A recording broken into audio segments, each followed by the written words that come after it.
apologize that I am not in my normal setting. I bought a house to flip, so I'm working on it today. But as I was working on it, I just was thinking about how we feel when we go through a breakup, where it feels like somebody just has taken your heart and just beat it with a hammer. Your spirit is just bruised.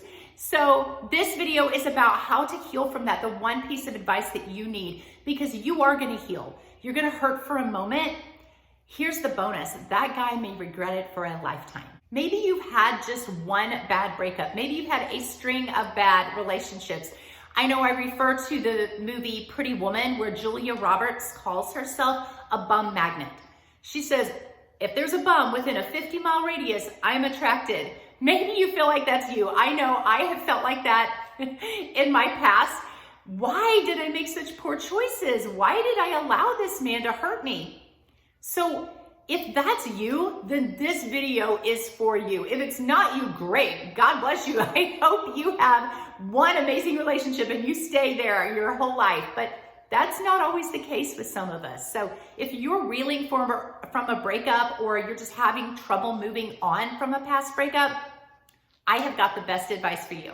In the midst of a breakup, you just want healing, and you want it as quickly as you can. You want to get over the sick feeling that you have in your stomach. You want to feel like you can breathe without somebody standing on your chest. You just want to feel normal. You want to go back to the status quo. You just want to feel okay. I am going to tell you, ladies, that is not what you want. You don't want to just feel okay. You want to feel great. You want to feel empowered. You want to feel like you are on top of the world. And I know if you're reeling from a breakup right now, you don't feel like that. You are just wounded in every single way. You feel like that wall back there that somebody just punched, and you have this gaping hole in your heart and you don't know how to restore it. The one piece of advice I can give to you is stop staying in survival mode. I know when you go through a breakup, you are just trying to get yourself out of bed and just get yourself to do whatever you have to do that day just to make it through the day, so that you can just wallow in your pitiful state until bedtime. I know, I get it, I've been there, but I want to tell you, get out of the survival mode, get into thrive mode.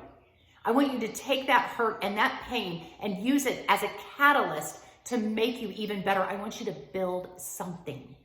Don't get me wrong, don't build walls. That's what a lot of us do. We build these walls around ourselves after a bad relationship, and we don't let anybody in. But listen, those walls are just a prison.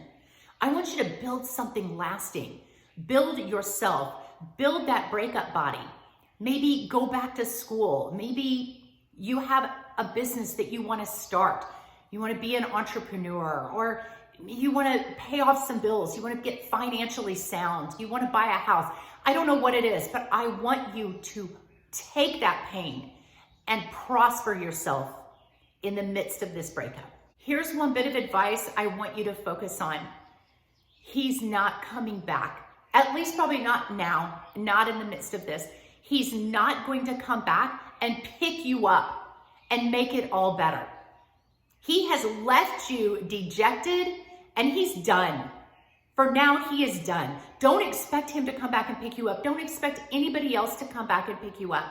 I love the story in the Bible where Jesus goes to this pool of Bethesda, and there is a man who's paralyzed, and he's been there for a long time, 20 plus years. And anytime the waters kind of bubble, people jump into the water, and apparently it has healing powers. This man has tried for 25 years to be the first one in the water to receive his healing, and he can never make it. Finally, Jesus comes along after all this time, and he asks the man, do you really want to be well? I think that's so poignant, and that's what we need to ask ourselves. In the midst of heartache, do we really want to be well? Because some of us like living in this bitter mode, this angry mode, where we can blame somebody else. We want to build these walls. And maybe we feel hardened and tough because of that. And I'm asking you the same thing Jesus asked that man. Do you really want to be well? Do you really want to thrive? Or do you want to just stay in survival mode because you get pity from that? The man then says to Jesus, but there's nobody here to help me. There's nobody here to put me in the water. And every time the waters bubble, I can't get in. People beat me to it. So he has all these excuses. We have excuses too, don't we? You don't know what he did to me. You don't know what my home life was like. You don't know how I grew up. You don't know all the things that have happened to me. You don't know the financial situation I'm in because of this guy. You don't know how hard it is to raise being a single mom and raise your children. You just don't. We have all of these excuses. And Jesus didn't even respond to those. He just said, I'm not asking you about that. I'm asking you, do you want to be well? And that's what I'm asking you. Do you want to thrive? Do you want to be a success, a warrioress in this time?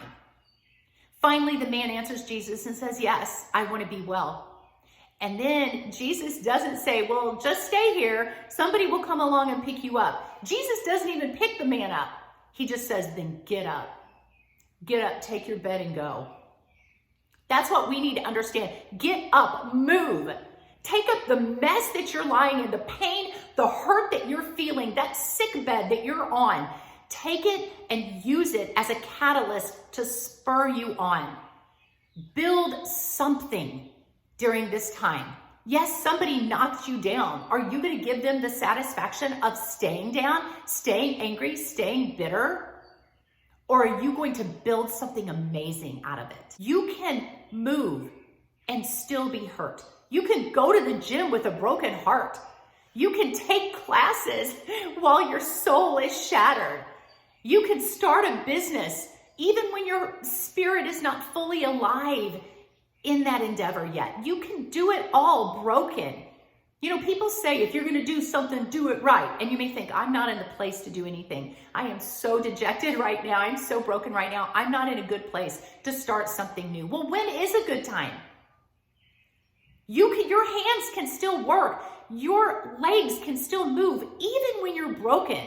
For example, during a really particular broken time, I wrote a book called Stolen Halos. And it helped to transform me. It helped me to live back through some of my past and transform me into the warriors that God made me to be. So with that said, that book, Stolen Halos, you can get a hard copy. You can get an ebook of it. It's on my website called She's Everyday, she'severyday.com. There will be 2 of my published books, a link to these videos, a link to a podcast I do with a partner, 2 amazing e-courses. One is called She Heals, which talks a lot about what I'm talking about to you today. Another one called She's the One. She's the one he can't live without. She's the one he regrets losing. There will be a link to coaching with me. All of that is on my website, she'severyday.com. So please check it out. I will link it in the description below. Here's the thing. The relationship is over.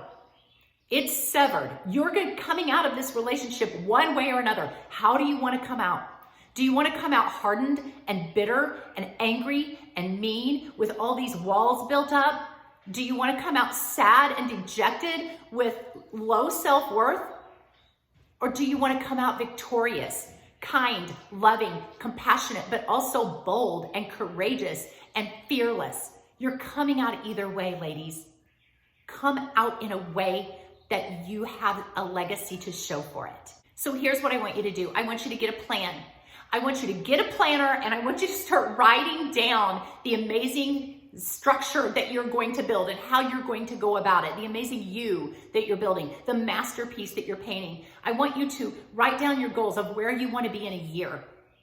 Whether you want to have that workout body or you want to have some bills paid off or you want to have started some classes or you want to be delving into your business, but I want you to write down where you want to be in a year. And then I want you to write down where do you need to be in 6 months and where you need to be in 3 months, 1 month, 1 week, tomorrow, today. And I want you to write down every single step of this journey. Take that pain and push it into a plan to prosper. You know, a vehicle needs gasoline to run. A gas-powered vehicle needs gasoline as its catalyst, or it's just stalled. It's not going anywhere. Same thing with you. If you feel like you are stuck right now in this hurt and this pain and you're not going anywhere, you need something as a catalyst. Take the hurt. You're feeling the hurt anyway. You're feeling the anxiousness and the pain and the loss anyway. Use that as the fuel to propel you forward. You know, I always say I wouldn't have what I have if it wasn't for the damaging relationships I had been in, if it wasn't for the bad men who had hurt me, if it wasn't for the poor choices I made in giving my heart to them, I wouldn't have what I have. And you will be at that same place too. Just got to give it time. Work toward building something and give it time. And I promise you, there will come a day where you will thank your ex for hurting you. You really will. There's a saying that says, my friends make me good, my enemies make me great. So use this pain in that time. I promise at some point you will look back at this broken time and you will say, I am so grateful that I went through that. And I actually kind of thank the men that hurt me, because I wouldn't be this strong of a warrioress. I wouldn't be traveling. I wouldn't be flipping houses. You wouldn't be starting your own business and doing the amazing things that you're doing if it hadn't been for them. I know it sounds hard to believe right now, but you are only going to hurt for a moment. The bonus is he is going to see you, see your new life, see what a strong tower of a woman you are, see how awesome and amazing and fun and genuine and caring and loving and fierce you are. And he is going to regret ever letting you go. Get out of survival mode, ladies, and get into thriving mode. I'll pray for you. Hit the like, hit the follow button. Check out my website. God bless you guys. I will see you next time.